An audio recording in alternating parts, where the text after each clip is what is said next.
성도 여러분, 주님의 은혜 안에 한 주간 또 안녕하셨습니까?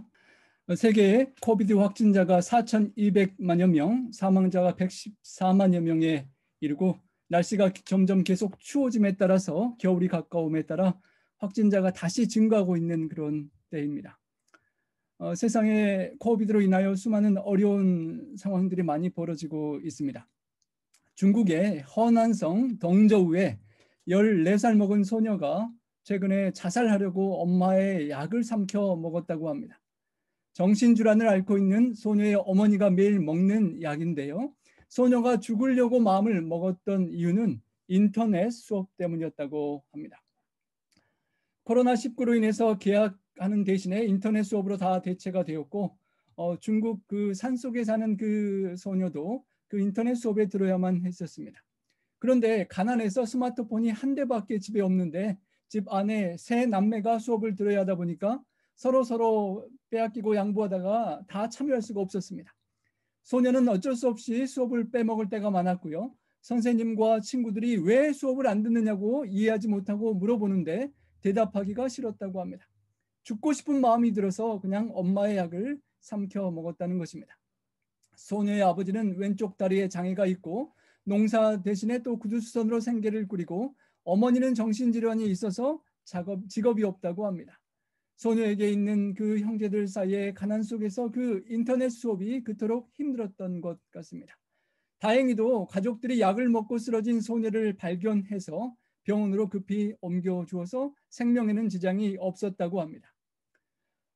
이웃들이 약 170만 원 돈의 중국 1만 위안 성금을 모아서 전달했고요. 그제야 소녀는 제때 인터넷 수업에 출석을 할 수 있게 되었다고 합니다. 하지만 숨기고 싶었던 수업을 듣지 못한 그 가난의 소문이 다 퍼지고 많은 아픔이 있었습니다. 중국을 떠나서 이제 인도에 사는 구자라트주의 드와르카 공원에서 노숙하고 홈리스로 살아가는 12살 소년의 또 사진과 사연이 인터넷에 재개되었습니다. 몇 달 전 소년의 부모님은 출장 때문에 아이를 친척 집에 맡겨두고 먼 곳으로 떠나게 되었습니다.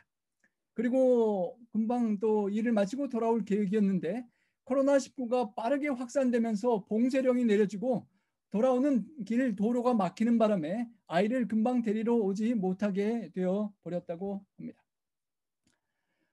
결국 소녀는 친척 집에서 여러 달 동안 얹혀 지내다가 계속 밥만 축낸다는 이유로 지쳐버린 친척이 쫓아내고 말았다는 것입니다. 친척들에게 버림받고 인도 구자라트주의 공원에서 노숙하고 있는 그 12살 소년이 얼마나 힘들었을까요? 사랑하는 개만 데리고 나와서 개와 함께 홈리스 펄슨이 되고 말았습니다.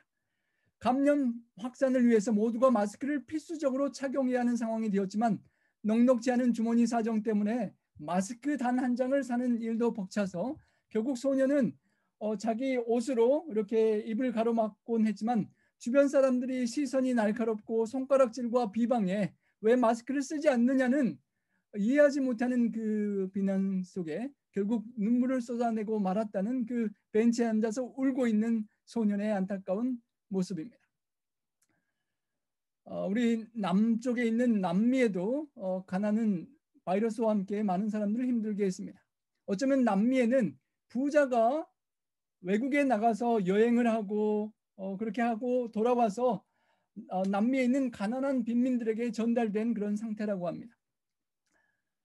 가난해서 일을 안 할 수도 없고 위험을 무릅쓰고 우버 기사로 일하면서 두 아이를 키우는 콜롬비아의 여성 소니아 산체스는 지난 3월 수도 보고타의 공항에서 한 남자 승객을 태웠는데 승객이 자꾸 기침을 했고 결국 그녀가 바이러스에 옮아서 3주 후에 사망하고 말았다고 합니다. 부자들이 여행하고 세계를 다니다가 가난한 남미로 가져와서 가난한 사람들이 어쩔 수 없이 일하고 현장에서 부딪히면서 많은 사람들이 죽어가는 그런 가난한 사람들의 아픔이 남미에도 있었습니다. 우리 미국은 어떠합니까? 미국이 코로나19 최대 피해 초기 지역이었던 뉴욕시 보건부가 우편 번호를 기준으로 60개 곳으로 분류한 지역별 사망률을 공개했었습니다. 빈곤 지역 거주민들의 사망률은 부자 동네와 가난한 동네를 비교해 볼 때 평균 가난한 동네가 2배나 높았다고 합니다. 그리고 최대 격차가 나는 곳은 15배 이상으로 사망자가 많았다는 것입니다. 가난해도 서러운데 가난해서 이 코비드 19 동안에 수많은 사람들이 죽어가니 얼마나 아프고 고통스러운 상황인지 모르겠습니다. 수많은 홈리스 피플들이 바이러스에 노출되고 위험한 상태입니다. 그리고 가난한 사람들이 어쩔 수 없이 일하고 삶의 전선에 나가야 하는 사람들이 스티뮬러스 두 번째 스티뮬러스 펀드가 빨리 나오기를 기다리고 있는데 곧 나올 것 같다고 하면서도 계속 늦춰지는 상황 속에 아직도 정확히 대통령 선거 전에 그게 나올 수 있을지 없을지 정말 캄캄한 하늘처럼 절망적인 많은 가난한 사람들이 있습니다. 하지만 가난한 사람들이 그토록 기다리는 스티뮬러스 그 돈과는 또 달리 상당히 많은 부자들이 이번 그 정부에서 보호하는 그 상황을 또 법적인 그런 과정을 악용해서 또 많은 부동산을 갖고 있는 사람들이 세금 면에서 탈세할 수 있는 또 방법이 생겨서 어떤 부자는 큰 수영장에서 그 정부의 어떤 발표가 나니까 샴페인을 터뜨리고 좋아했었다고 합니다. 그 바이러스로 인해서 가치가 떨어지는 건물 비용을 세금에서 빼면서 엄청난 돈을 모을 수 있었기 때문이라고 합니다. 1인당 평균 소득 220만 달러를 자랑하는 피셔 아일랜드가 있는데요. 이곳에 사는 사람들이 평균 소득이 220만 불을 넘는다고 합니다. 플로리다주에 있는 부자 섬인데요. 이곳에 있는 약 800여 개의 가정은 요리사, 집사 등을 포함해 전부가 코로나19 검사를 다 받았다고 합니다. 이 섬의 대변인은 성명을 통해서 절반이 넘는 주민이 60세 이상으로 고위험군에 속한다고 말했는데요.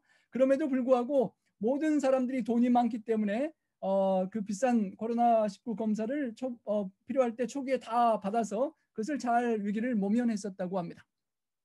그런데 이와 비슷한 그런 위험군에 속하는 고위험군인 커클랜드 라이프 케어 센터 양로원이 있는데요. 그곳 노인들은 그런 행운을 누리지 못했습니다. 이곳 양로원에 노인 120명과 직원 180명이 있었는데 지난 3월 7일에 양로원은 진단키트를 45개밖에 얻지 못했다고 합니다. 그래서 일부만 검사받고 직원 중 70명에게서 코로나19 증상이 나타났고 5월 13일까지 미국 양론에 있던 노인과 직원 약 29,100명이 코로나19로 사망하는 그런 안타까운 사건들이 벌어졌습니다. 가난하고 또 형편이 아주 넉넉지 않은 양론에 사시는 분들의 또 돌아가신 가족들이 양론을 대상으로 소송도 내보았지만 그렇게 잘 되지 않았을 것이라고 합니다. 코로나19가 생명을 미국 사회의 저울에 올리는 저울추가 되어서 부자는 더 부유해지고 가난한 자는 더 가난해지고 고통받고 죽어가는 그런 어려운 실상이 전개되고 있는 것입니다.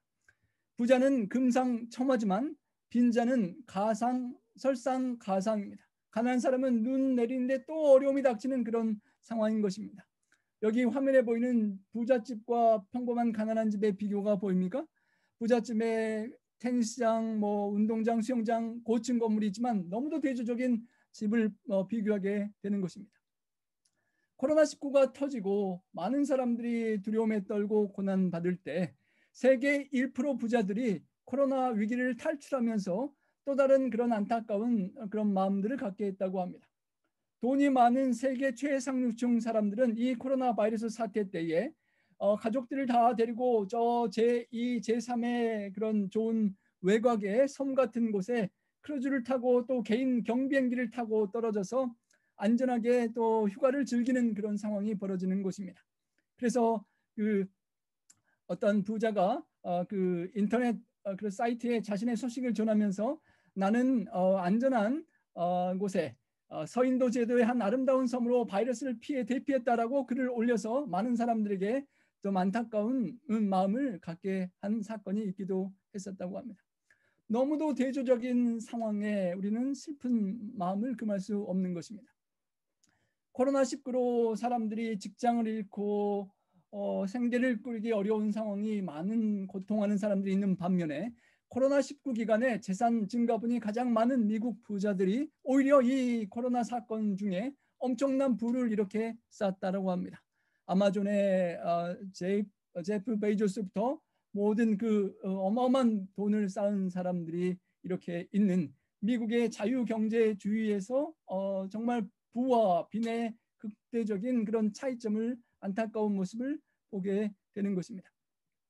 특별히 그 부자들 중에 우리 가운데 사진에 있는 테슬라의 일론 머스크라는 분이 지난 8일 트위터 계정에 버니 샌더스의 술 먹기 게임이라는 제목의 글을 올렸다고 합니다. 그 내용인즉 샌더스가 공짜 정부 프로그램을 말할 때마다 타인의 맥주를 마시는 것과 비슷하다라고 말하면서 최근 억만장자들에게 부유세를 걷자는 내용의 법안을 발의한 샌더스를 공격하는 그런 글이 올려졌던 것입니다. 그래서 민주당 대선 경선에 참여했던 버니 샌더스 상원 의원이 반격을 가했습니다. 일론 머스크가 기업을 일구는데 정부 보조금 49억 달러가 들었다라는 기사를 첨부하고 일론 머스크가 국민 99%를 위한 정부 지원을 조롱할 때마다 보조금을 받지 못했다면 그는 아무것도 오늘날 이루지 못했을 것이라는 것을 기억하라라고 또 대꾸했다는 것입니다. 일론 머스크가 자신을 위해서는 기업 사회주의를 요청하고 또 다른 사람들에게는 거친 자본주의를 원하고 있다라고 그렇게 반격을 서로 주고받았다는 것입니다. 참으로 선거를 앞두고 치열한 공방전이 벌어지고 경제 제재와 어떤 방향으로 경제를 이끌어가야 될지에 대한 의견 차이가 좀 갈등하는 모습들이 안타깝게 보이는 우리 미국의 현실입니다.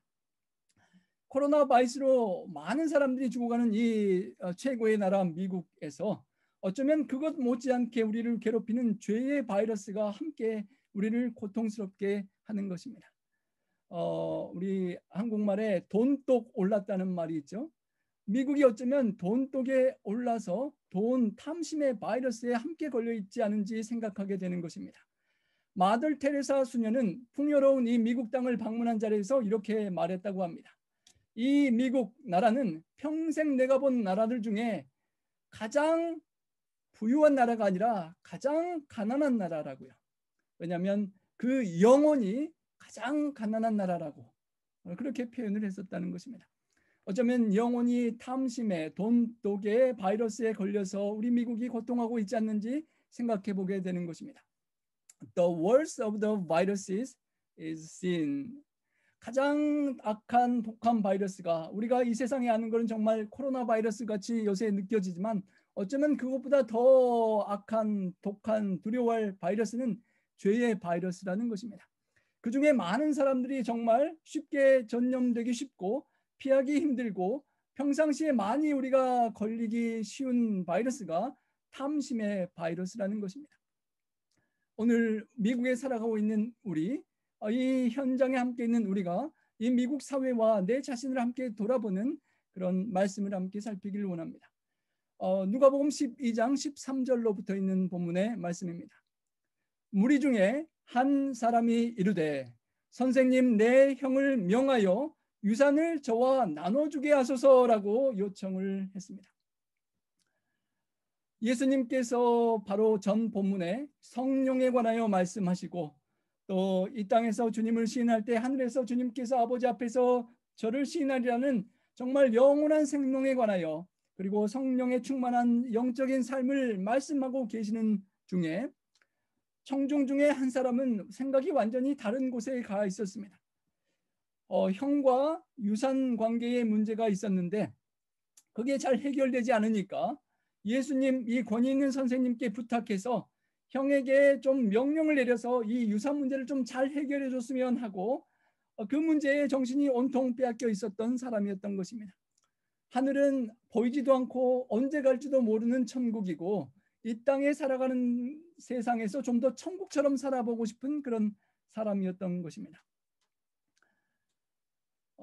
바리새인들을 단호하게 꾸짖으시고 정사 잡은 권세 잡은 자들 앞에 주님께서 강하게 말씀하시는 모습을 이 사람은 보면서 야, 이 사람이 우리 형님에게 말해주면 내 문제가 해결되겠다라고 기대했을 것 같습니다. 천국 복음보다는 이 땅의 복음을, 이 땅에 부유롭게 사는 것을 복처럼 생각하고 살아가는 그 사람의 모습인 것입니다.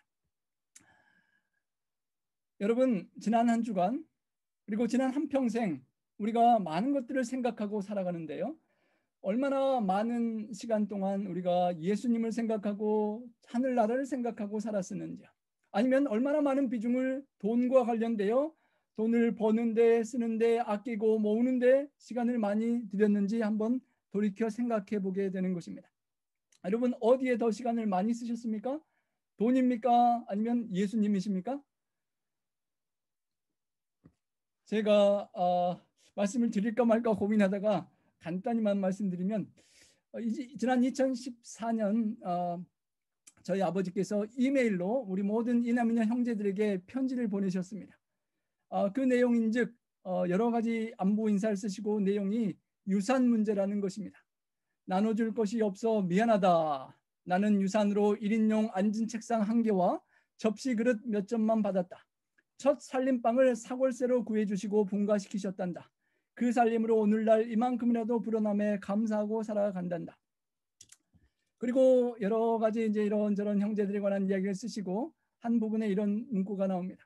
저희 아버님께서 2014년 이 글을 쓰실 때까지만 해도 건강이 그렇게 큰 어려움이 없으셨는데 조금 불편한 부분이 있었지만 그 다음 2015년에 뜻밖의 갑자기 돌아가시게 되었는데요. 그 아버지가 그 전년도에 쓰신 글이 이랬습니다.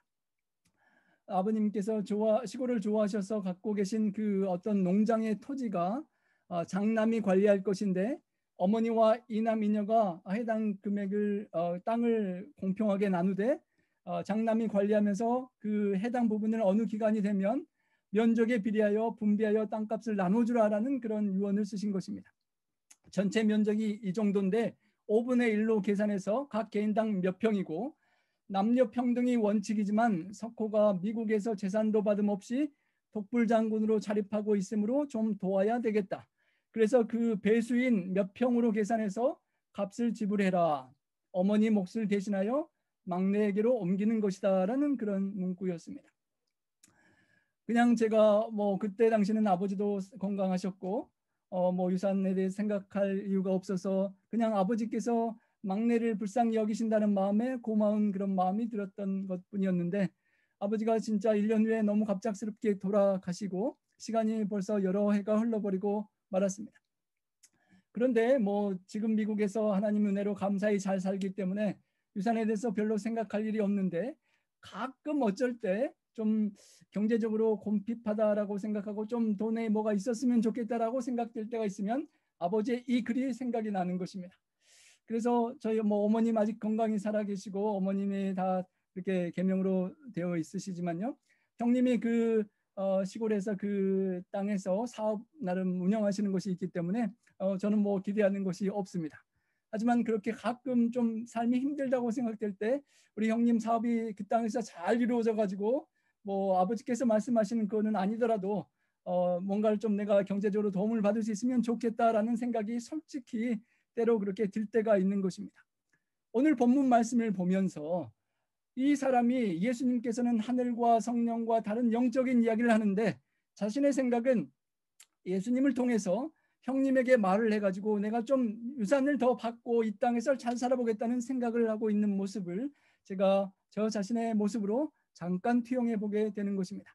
우리 성도님들의 이 세상 삶에서 이 하늘나라와 예수님께서 성경에 또 우리에게 말씀하시는 영적인 것을 떠나서 눈에 보이는 이 땅, 먹고 마시고 잘 살고자 살기를 원하는 이 땅에서의 수많은 생각들과 그런 문제들이 이 본문의 주인공들처럼 예수님께 그 하늘나라는 좀 나중 일이고요. 내 이 땅에 좀 경제적인 어려움과 필요와 그런 것들을 좀 해결해 주시고 채워주시면 좋겠다라고 그렇게 질문을 하고 싶은 우리의 모습이 아닌지 돌이켜보게 되는 것입니다.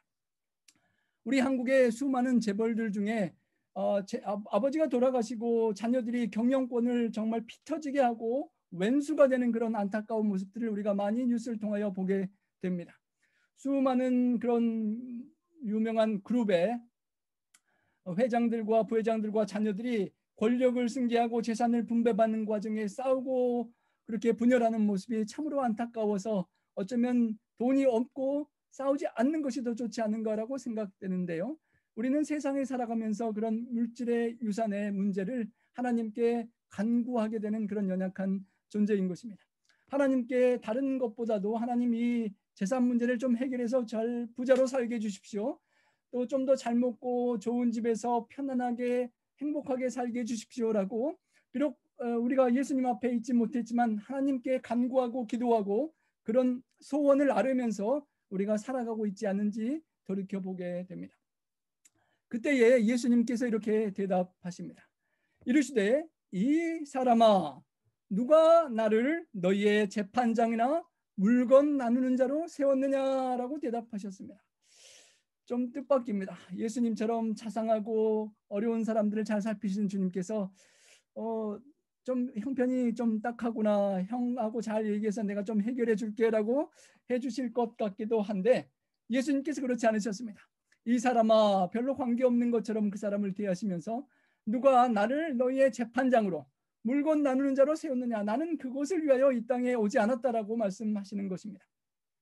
사회적인 유산 분배 갈등 문제에 관하여 관심이 없는 것이 아니고 그 문제를 해결해 줄 권위나 능력이 없는 것이 아님에도 불구하고 예수님은 그 문제에 관여하기를 거부하신 것입니다.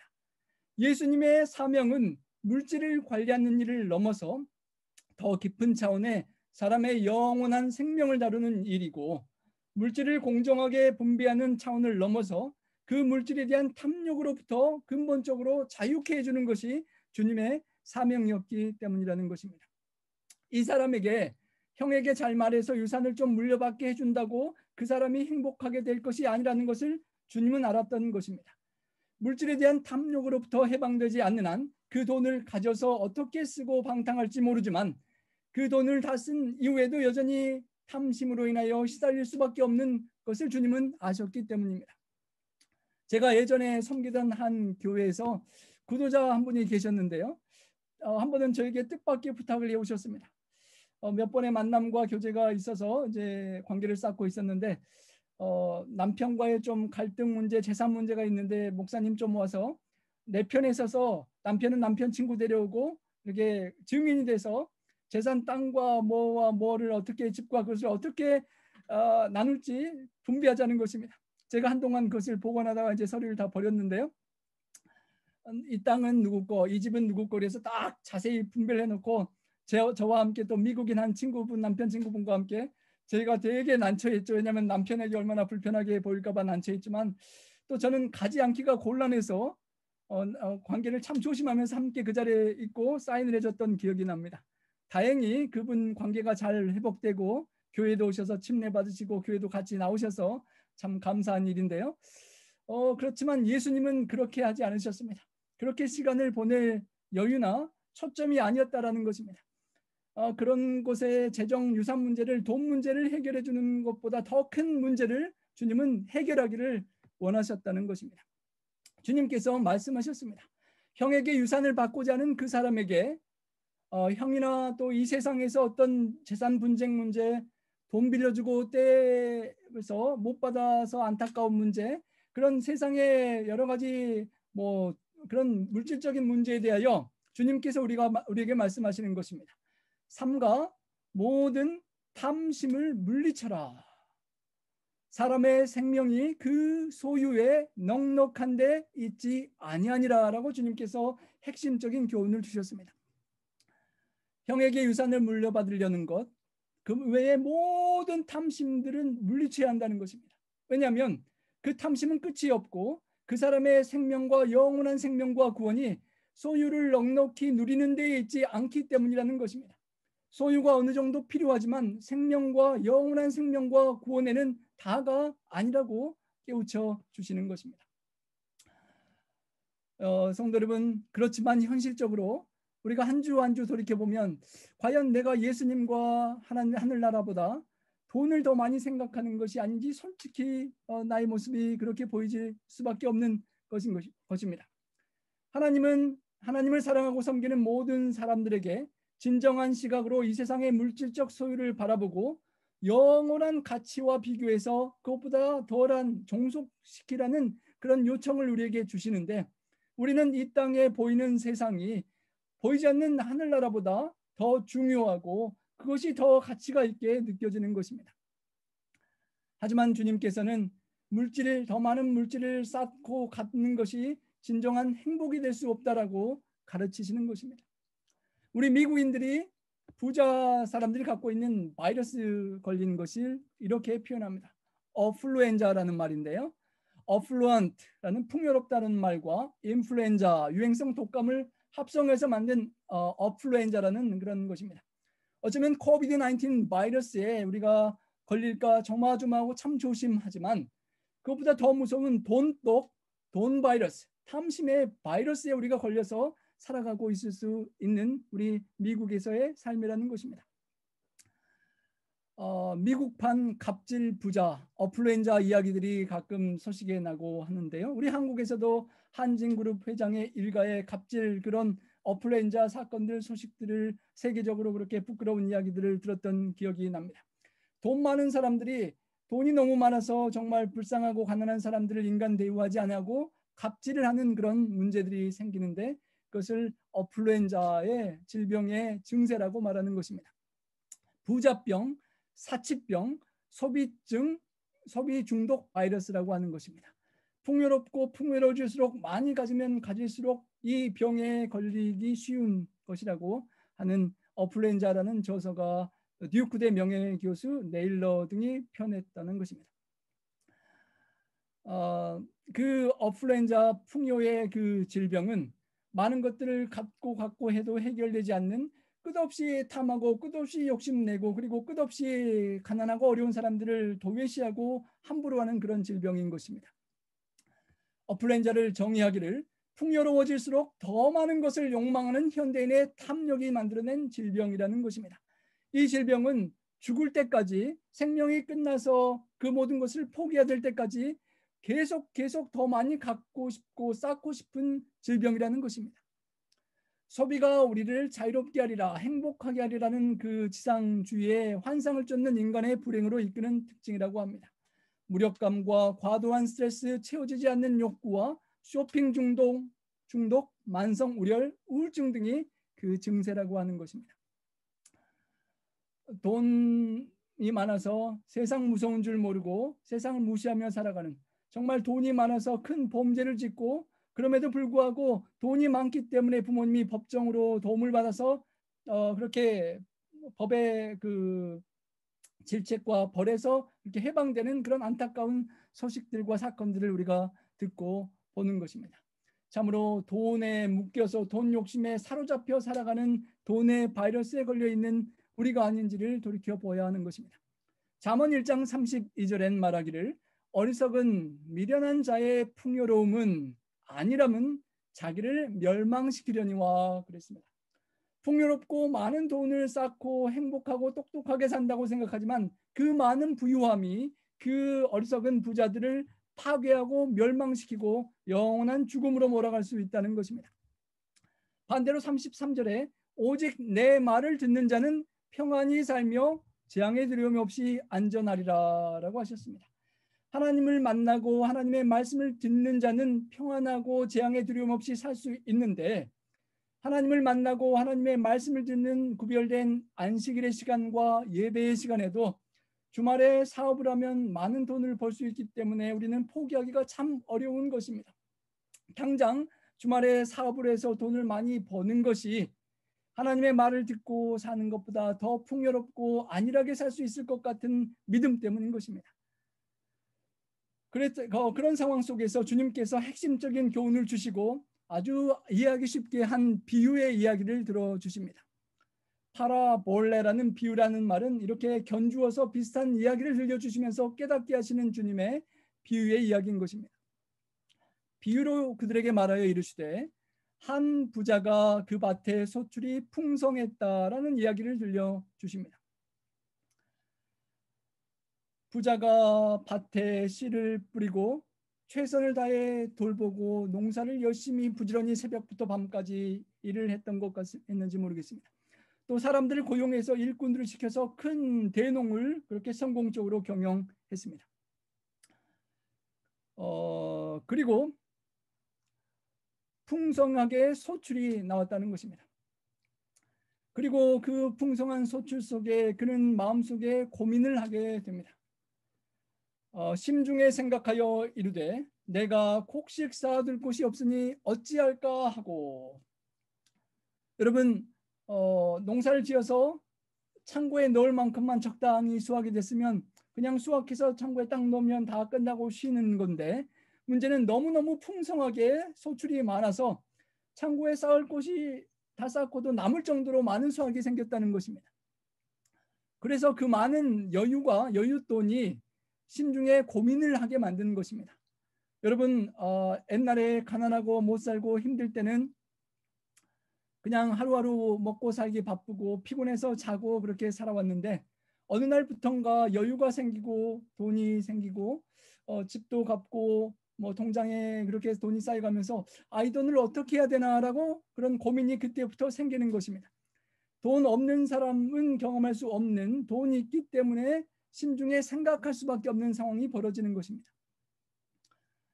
그리고 이 사람은 내가 곡식 쌓아둘 곳이 없으니 어떻게 해야 되나 고민하는 것입니다. 여러분 같으면 농사를 많이 지어서 곡식이 이렇게 풍성하면 여러분 어떻게 하시겠습니까? 그리고 이 사람은 본문에서 계속 말하기를 내가 내 곡식 쌓아둘 곳이 없으니 어떻게 할까? 나라는 말이 영문에 보면 거의 12번 정도 반복되는 나의 곡식, 나의 창고, 내 영혼에게 내가 말하기를, 그렇게 내가 계속 반복되는 나 자신만을 생각하는 그런 이기적인 우리의 모습을 이 사람은 보여주는 것입니다. 하나님께서 농사의 풍성히 수확할 수 있도록 도와주셨다는 것을 그는 완전히 망각하고 말았습니다. 세상에 수많은 직업들이 있지만 농부처럼 창조주 하나님의 섭리가 필요한 직업은 없을 것입니다. 아무리 열심히 새벽부터 나가서 심고 가꾸고 풀을 뽑더라도 하나님께서 비를 내리시고 햇빛을 주시고 또 산불이 나지 않도록 보호해 주셔야만 수확이 되는데, 그렇게 해주신 하나님은 다 잊어버리고 생각지 않았다는 것입니다. 그리고 또 한 가지 잊어버린 것은 그 농사를 짓는 밭에서 함께 일했던 농부들, 가난한 사람들, 가난한 이웃들도 생각할 겨를이 없었던 것입니다. 그리고 또 한 가지 잃어버린 것은 내 자신이 영원히 살 것 같다라고, 내 자신의 생명이 끝나고 그 모든 것들을 내려놓아야 될 때가 있다는 것을 완전히 잊어버리고 그는 고민하고 있는 것입니다. 이 돈으로 무엇을 어떻게 해야 되나? 돈 많은 사람이 할 수 있는 고민입니다.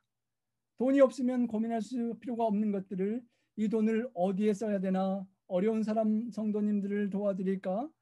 고국의 어려운 부모님과 형제자매 친척들을 도와줄까? 또 우리 멕시코에 또 선교지에 우리 어려운 사람들을 돕는 우리 성도님들도 계시는데요. 또 내가 갖고 있는 그런 여유가 우리를 고민하게 만드는 것입니다. 이 사람은 그런 고민을 하면서 이런 좋은 해결책이 아니라 자기중심적인 해결만을 찾고 있는 것입니다. 그가 찾은 좋은 해결점은 바로 이것이었습니다. 또 이르되 내가 이렇게 하리라, 최고의 방법을 발견했다는 것입니다. 내가 곡간을 헐어버리고 더 크게 짓고 내 모든 곡식과 물건을 거기다 쌓아둬야지라고 결론을 내렸다는 것입니다. 내 곡식이고 내 곡간이고 내 물건을 다 쌓아둘 테니까 내 영혼아 편안하게 살아라라는 그런 자기 자신에 관한 생각뿐이었던 것입니다. 잠언 19장 17절에 가난한 자를 불쌍히 여기는 것은 여호와께 꾸이는 것이니 그 선행을 갚아주시리라는 말씀을 온전히 잊어버리고 그는 이런 해결책을 찾았습니다. 저 정도의 곡간이면 보통 사람들이 생각하기에는 참으로 갖고 싶은 그런 곡간입니다.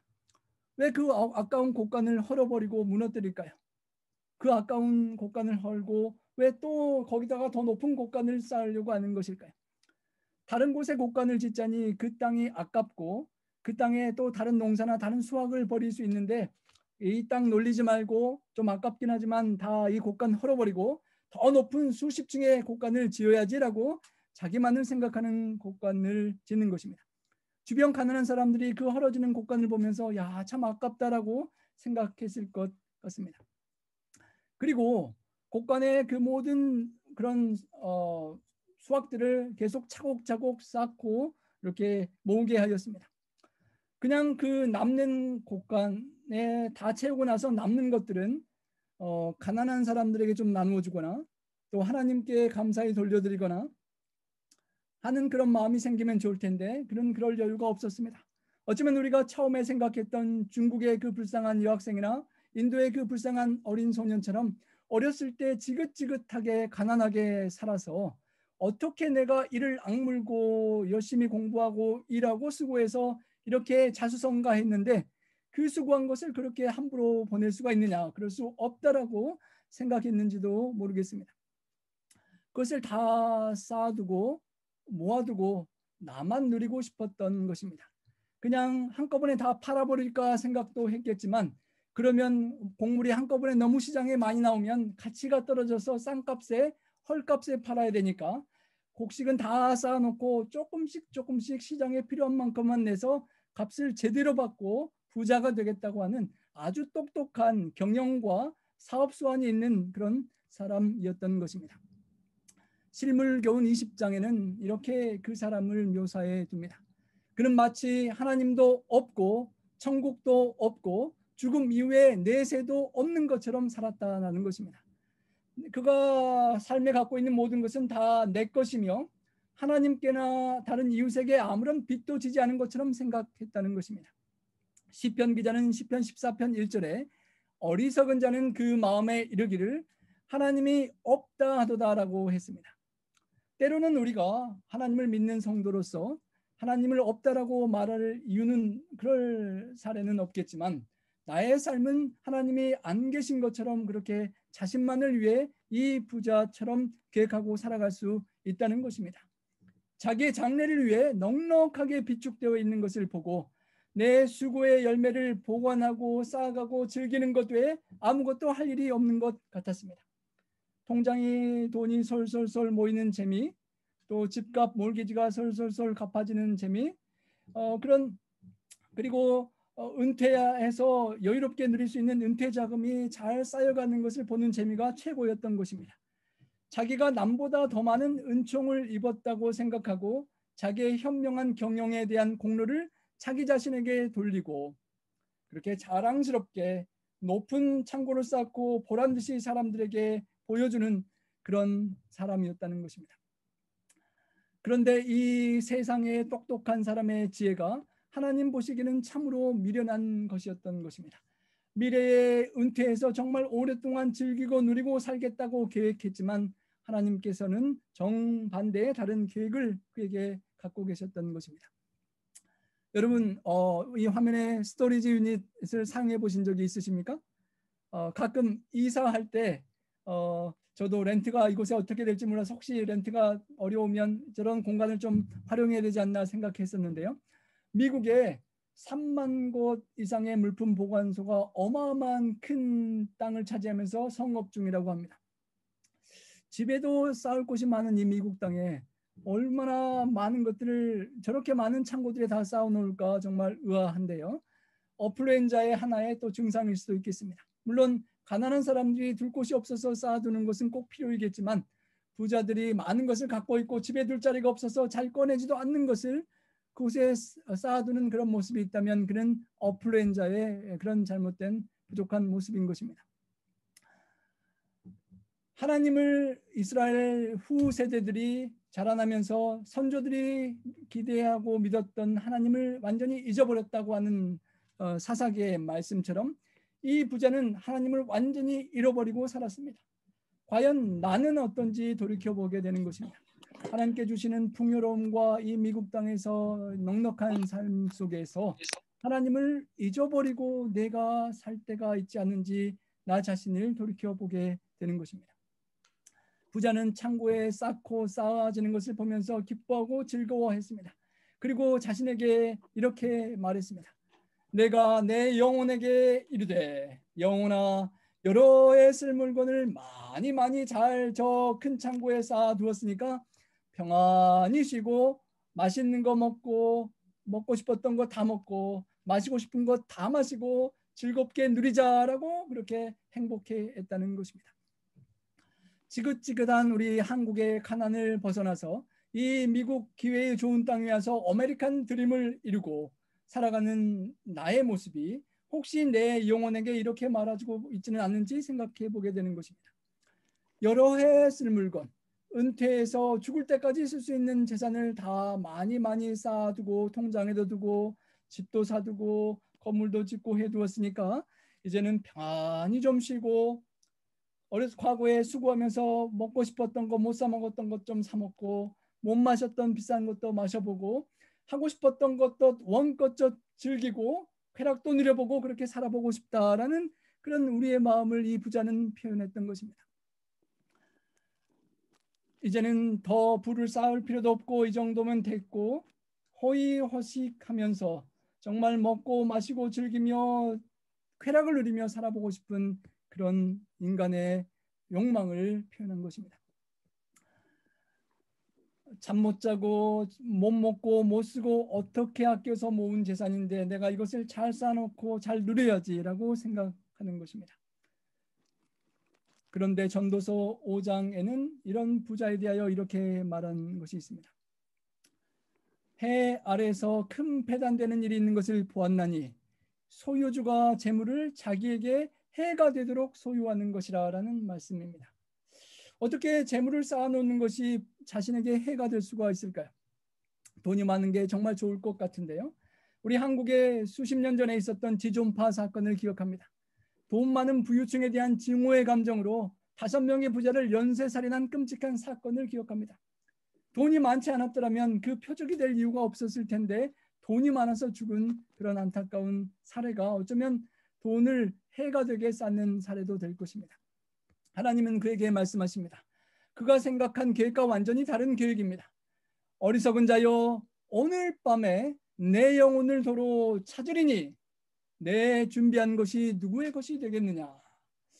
세상적으로 볼 때 정말 똑똑한 그 사람에게 하나님은 어리석은 자라 fool 어리석다라고 말합니다. 왜냐하면 그날 밤에 그 생명을 하나님께서 도로 가져가실 것이니까 그러면 그 생명 속에 누리고자 했던 모든 것들을 더 이상 누릴 수 없게 되어버리고 그것은 더 이상 그 사람의 것이 아니라 누구의 것, 완전히 다른 사람의 것이 된다는 것입니다.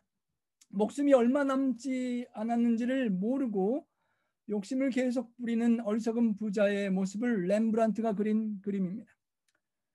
자신의 삶에 대해 용의주도한 계획을 가지고 있는 부자에게 하나님께서 정신없고 무분별한 어리석은 사람이라고 부르는 이유는 하나님께서 그의 계획을 완전히 수포로 돌아가게 하실 수 있기 때문이라는 것입니다. 하나님께서 도로 찾아가시고 되돌려 가시면 더 이상 이 모든 재산을 누릴 수 있는 시간이 없어지는 것입니다. 전도서 2장 18절부터 있는 말씀 보면 해 아래서 했던 모든 수고를 탄식하고 후회하고 싫어했다라고 말합니다. 왜냐하면 그토록 열심히 땀 흘리고 잠 못 자고 못 먹고 아껴서 모아놓은 그것을 내가 죽으면 누구에게 갈지 모른다는 걸 생각할 때 정말 허망하다는 것입니다. 자식들이 잘 사용하고 현명했으면 좋으련만 자식들이 그 돈 가지고 싸움박질하고 또 모르는 사람들에게 돈이 가고 헛되이 쓰이는 것을 보게 되면 솔로몬이 보기에 너무나 헛수고했고 안타깝다는 것입니다. 그렇게 쓰지 못하고 간 모아놓은 돈이 참으로서 해 아래서 수고한 후회를 하게 하는 전도서의 저자의 안타까운 고백인 것입니다. 여러분 과거에 쌓아두고 모아뒀던 중요한 것이 시간이 가면서 쓸모없어지는 그런 경험을 해보셨을 것입니다. 제가 이곳에 이사 오면서 10년 만에 이것저것 정리하고 뒤져보다 보니까 예전에 중요하게 생각했던 설교 비디오 테이프들 또 카세트 테이프 그 녹음된 그 사고 모으고해서 모아놓은 많은 것들을 이제 더 이상 쓸 수 없게 되어서 참 안타깝게 도네이션에도 받았을 사람이 없어서 버리는 그런 안타까운 경험을 했습니다. 시간이 지나가면서 의미가 없어져 버리는 것입니다. 선교지에서 아픈 사람을 보면서 나온 이유로 의료 서적들을 모아서 언젠가 메디컬 선교사가 되고 싶다는 그런 마음이 있어서 중고 의료 책들을 상당히 많이 모으기 시작했는데 그것을 공부할 시간이 없다는 것을 이제 깨닫게 되고 서서히 그 책들을 정리해야만 합니다. 여러분 우리가 통장에 쌓아두고 모아둔 재물을 다 쓸 시간이 없는 것 같다는 생각을 하게 될 때 우리는 새로운 지혜를 얻게 되는 것입니다. 우리가 하고 싶은 것들을 다 하기에는 우리 인생이 너무도 짧기 때문에 안타까운 것입니다. 영화 스타워즈 속편 3부작에 출연했던 배우 앤드루 잭이 이번 코로나19 합병증으로 런던 외곽병원에서 죽고 말았다고 합니다. 76세의 나이였습니다. 76세의 영화배우고 유명한 사람이 상당히 많은 재산을 두었을 텐데 바이러스에 걸려 갑자기 그 모든 것을 두고 갈 때 그 마음이 얼마나 안타까웠을까요? 일본 국민 코미디언 시무라 켄이 또 코로나 바이러스로 잠들었는데요. 70세였다고 합니다. 일본 최고의 국민 코미디언이었으니까 상당히 부유했을 텐데 그 모든 것을 남기고 떠나는 그의 마음이 어떠했을까요?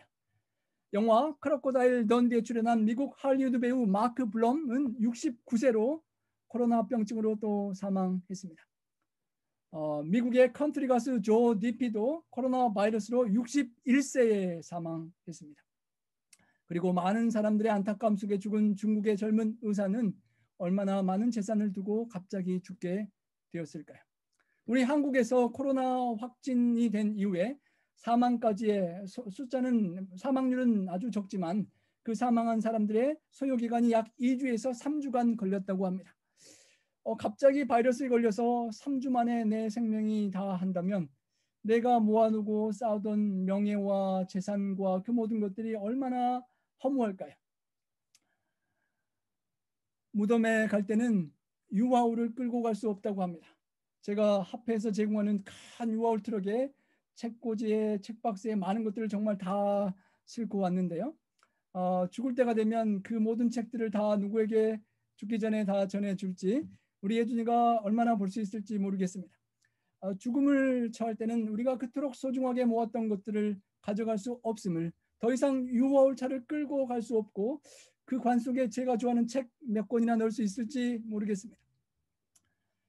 우리가 내 자신의 유익만을 위하여 계획을 세울 수 있고 재물을 쌓을 수 있고 고대 바벨론의 건축가들처럼 크고 굉장한 집을 짓는 부자가 될 수도 있지만 죽음의 사자를 막아낼 만큼의 높은 성벽이나 견고한 문을 세울 수는 없습니다.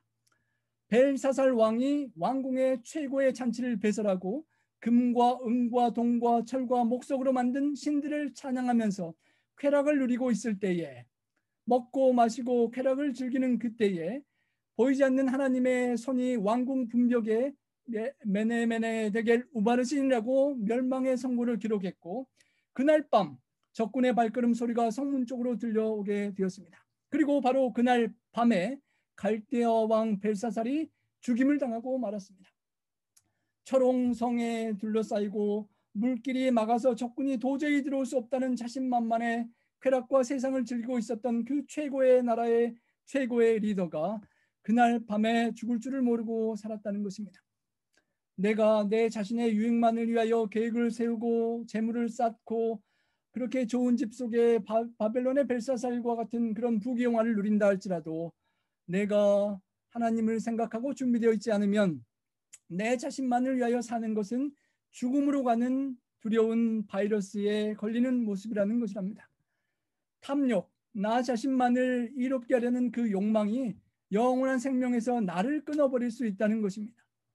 내가 가지려 하고 내 앞으로 끌어들이려고 하는 정신이 주님의 정신이 아니라 사탄의 정신이고 유혹이라는 것입니다.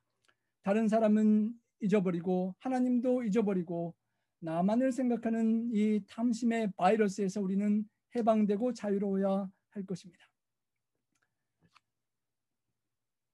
성도 여러분, 우리가 세계 몇 프로나 되는 부자에 속할까요? 세계 10% 부자에 속하시는 우리 성도님들 혹시 계십니까? 우리 모두가 거의 세계 10% 부자에 해당된다고 합니다. 글로벌 투자은행에서 발간한 2018년 세계 부호 보고서에 보면 순자산 기준으로 93,170달러, 여러분 약 한 93,000불만 있으면 집값에 몰기지 다 빼고 원금이 93,000불 이상만 있으면 우리는 세계 10%에 속하는 부자라는 것입니다. 그래서 그 가치로 따지면 미국의 인구의 3분의 1 정도가 그 10% 부자라고 합니다. 우리 부지런하고 열심히 사는 우리 한국인들은 당연히 그 3분의 1에 해당되겠죠. 그 부자로 살아가는 세계 10% 부자가 생명이 얼마 남지 못하고 그것들을 다 정리해야 될 때 가난한 사람들이 느끼지 못하는 허무함과 더 큰 안타까움이 있을 것입니다. 주님은 말씀하셨습니다. 그 유산을 요청하는 사람에게 삼가 모든 탐심을 물리치라라고 말씀하셨습니다. 탐심의 문제, 높은 임금이나 더 큰 수익을 얻는 게 중요한 것이 아니라 탐심을 물릴 수 있는 하나님의 말씀을 품고 욕심을 물리치는 것이 더 중요하다고요. 사람의 생명이 그 소유에 넉넉한 데 있지 않다는 것이죠. 그 생명이 이 땅에서 생명이라면 돈이 많은 사람이 바이러스 백신도 사다 맞고 검사도 해서 부자들이 가난한 사람보다 더 오래 살 수 있는 것 같지만 이 땅에서의 한순간의 그 생명이 아니라 헬라어 조에 영원한 생명은 이 땅에서 아무리 돈이 많아도 확보할 수 없는 것이라는 교훈인 것입니다. 그래서 주님께서 watch out, 조심해라, 경계라고 하십니다. 코로나 바이러스에 걸릴까 봐 마스크 쓰고 손 씻고 거리를 두고 주의하는 것보다 더 조심해서 모든 종류의 탐심과 욕심이 우리 마음과 생각을 점령하는 것을 조심하라고 하시는 것입니다. 왜냐하면 그 많은 탐심에 우리의 모든 인생의 시간을 빼앗기고 나서 영원한 생명을 잃어버려서는 안 되기 때문인 것입니다. 성도 여러분, 바다의 물이 우리가 탐심을 욕심을 부리는 것과 아주 유사하다고 합니다. 바닷물에 있는 물을 목마르다고 계속 마시면 갈증은 계속 심해지게 됩니다. 인도네시아에서 한 젊은 사람이 표류하게 되었는데요. 49일 동안 바다에서 표류하다가 겨우 살아남았다고 합니다. 물고기를 잡아먹고 바닷물을 먹으면 죽게 되는데 그 바닷물을 자기 옷에 겹겹을 겹쳐서 바닷물을 부어서 그 소금기를 다 걸르고 그 물을 마셔서 살아남았다는 것입니다. 바닷물을 계속 마시고 마시면 그 차가운 기운 때문에 물을 더 마시고 싶고 마시고 마시다 보면 결국 죽게 되는 것처럼 세상의 물질에 대한 욕심은 끝이 없고 마침이 없어서 안식일도 쉴 틈이 없고 하나님을 만날 시간도 없고 하나님 말씀을 묵상하고 생각할 시간도 우리에게 주지 않고 끝없이 우리에게 갈증을 주어서 죽음으로까지 몰아가는 그런 탐심의 바이러스라는 것입니다. 성도 여러분, 우리 혹시 도박장에 가봐서 카지노 그런 게임을 해보신 분이 계십니까? 그게 사탄의 유혹입니다. 여러분, 제가 캘리포니아에서 우리 거라지에서 쥐를 몇 마리 발견해서 덫을 놨는데요. 쥐를 2마리 잡았습니다. 좀 끔찍하고 안타깝지만 그 쥐의 먹을 미끼에 유혹되어 죽는 쥐의 모습을 보았습니다. 사탄은 돈을 욕심으로 우리에게 유혹하고 우리가 걸려 죽게 만들고자 한다는 것입니다. 여러분, 제가 방문길에 해변에 갔더니 낚시하는 사람이 물고기를 막 큰 연어를 막 잡아서 한번 요청해서 사진 한번 찍어봤습니다. 연어가 상당히 크죠. 근데 이 큰 연어가 어떻게 잡힌지 궁금해서 어떤 좋은 미끼를 써서 이렇게 큰 물고기를 잡았냐고 물어보니까 그 사람이 가짜 미끼를 썼다는 것입니다. 그것을 바닷속에 던지면 빙빙빙 도는데 지렁이도 아니고 가짜라는 것입니다. 그 가짜에 현혹되어 눈을 아른거리게 하는 그 욕심에 연어가, 이 큰 연어가 잡혀 그 생명을 마감하고 말았던 것입니다.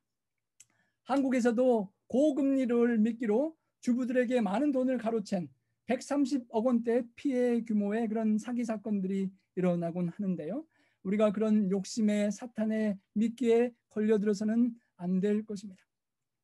사탄이 던지는 미끼 때문에 그 순간의 유혹에 내 삶과 시간과 생명을 빼앗기는 일이 없도록 코로나 바이러스보다 더욱 주의해서 우리가 그 탐욕의 바이러스를 멀리하고 살아야 하겠습니다. 우리가 소유하는 것은 잠깐 이 땅에 필요와 행복을 줄 수 있지만 영원한 생명을 줄 수 없다는 것을 명심하고 살 수 있기를 소망합니다. 여러분, 한 가지 이야기를 드리고 마치고자 합니다. 여러분 들어보신 적도 있을지 모르겠습니다. 삼성연구원의 아내가 고백한 글입니다. 제 것이 아닙니다라는 글의 고백과 함께 사진이 올라왔습니다. 40대 중반의 삼성, 한국에서 제일 잘 나가는 기업의 남편을 다니고 있는 아내가 자신의 삶을 고백했습니다. 한때는 이 아름다운 집이 제 가장 큰 자랑이었습니다. 심혈을 기울여 꾸민 아름다운 우리 집, 잡지에 여러 번 나왔다고 내심 자랑스러워했던 우리 집, 행여나 때가 탈까 혹여나 먼지 탈까 닦고 쓸고 했던 우리 집. 하지만 남편이 아프고 보니 제가 있을 곳은 궁궐 같던 우리 집이 아니라 몇 평 안 되는 비좁은 병실이더군요. 피곤한 내 한 몸 누일 곳은 푹신하고 안락한 라텍스 침대가 아니라 딱딱하고 좁은 보조 침상이더군요. 내 거라 믿었던 남편과 공동명의로 되어 있던 자랑스럽던 내 집도 알고 보니 제 것이 아니었습니다. 바라만 봐도 뿌듯했던 참으로 고운 접시들, 참으로 이쁜 그릇들, 난 왜 이렇게 꽂히는 게 많지? 남들은 그릇이면 그릇, 가구면 가구, 옷이면 옷. 하나만 꽂힌다는데 난 왜 이 모든 것을 다 갖고 싶지라며 투덜대게 만들었던 내 못 말리던 그릇사랑. 그 수많은 이쁜 그릇들도 남편과 함께하는 병실에선 아무 소용이 없더이다. 제가 황량한 병실에서 쓸 수 있는 건 보잘것없는 플라스틱 접시와 종이컵 뿐이더군요. 15자 북박이장에 차곡차곡 가득 쌓여있던 수많은 메이커 옷들과 제가 사랑에 맞이했던 명품 백들, 이 또한 제 것이 아니었습니다. 남편과 함께하는 병실에선 편안한 트리닝과 레깅스면 족하더이다. 귀히 여기던 명품 백도 필요 없더이다. 어디 그뿐인가요? 20년 넘게 나의 자랑이었던, 나를 빛나게 해준다고, 나를 완전케 해준다고 믿었던 남편도 제 것이 아니었습니다. 의사들은 말합니다. 마음의 준비를 하라고. 이 또한 내 것이 아니라고요. 이젠 압니다. 제 분신, 제 생명, 내 사랑하는 아이들조차 제 것이 아니라는 것을요. 이 아이들 또한 그분이 잠시 내게 맡기셨던 선물임을 제가 잊고 있었네요. 의사의 권유로 내일 호스피스로 옮기는 우리 허니가 무덤에서 걸어나온 나사로처럼 곧을 건강하게 걸어나온 최초의 증인이 되기를 기도합니다. 이와 같은 이유로 근심 염려 또한 제 것이 아닙니다. 적혈구 수치가 모자라 수혈을 해도 의사가 제 아무리 무서운 말을 해도 그것도 제 것이 아닙니다. 그 근심 염려도 아버지께 다 맡기고 내 남편 또한 주께 맡기고 저는 이 밤 또 기다립니다. 라고 고백을 남겼습니다. 그리고 안타깝게도 그의 남편은 저 안에 잠들고 말았습니다.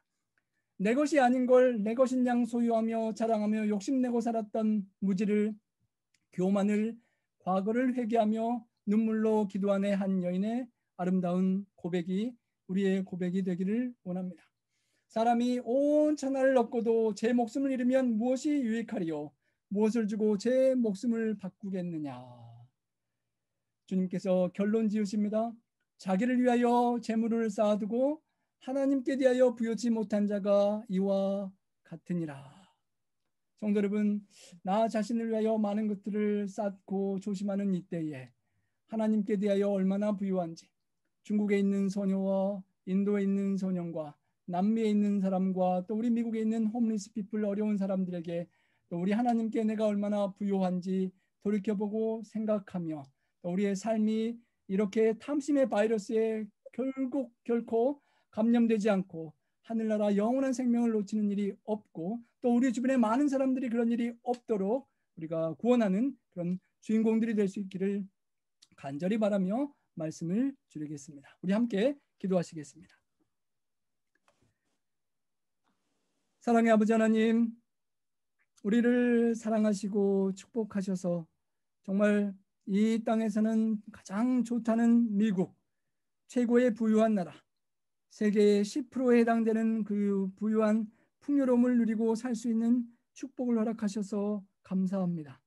하나님, 우리가 과거에 힘들고 어렵고 가난할 때도 있었지만 하나님의 은혜로, 하나님의 돌보심과 인도하심으로 오늘날 이렇게 풍성하게 누리고 즐기고 쉬고 안락함을 인하여 하나님께 찬양과 감사를 드립니다.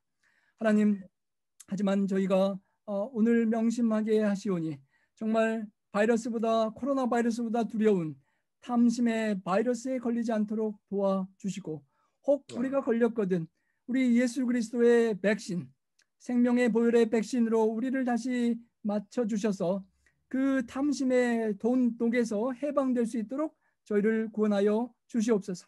주님, 저희들의 남는 생애가 얼마일지 알 수 없지만 돈과 세상을 염려하며 살기보다는 하나님의 생명의 말씀과 영생의 생명의 말씀과 하늘나라를 생각하며 이웃과 하나님께 또 하늘나라에 더 많은 보화를 쌓을 수 있는 그런 시간과 물질과 생애가 될 수 있도록 저희를 붙잡아 주시옵소서.